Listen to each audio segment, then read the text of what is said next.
রেগে গেলেন তো হেরে গেলেন, প্রবাদটি লোকমুখে বহুল প্রচলিত।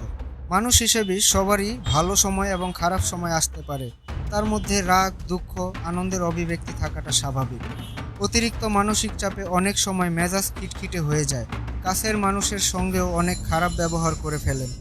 যদি কথায় কথায় রেগে যান, তাহলে অবশ্যই আগে জানতে হবে কী কারণে রেগে যাচ্ছেন। সম্ভব হলে সেই সমস্যার সমাধান করার চেষ্টা করুন। যদি মানসিক রোগের কারণে এমনটি হয়, তবে দ্রুত চিকিৎসকের পরামর্শ নিতে হবে।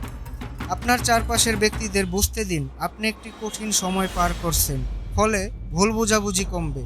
কাছের মানুষদের বুঝতে দিন আপনি চেষ্টা করছেন এই সমস্যা থেকে বের হয়ে আসার।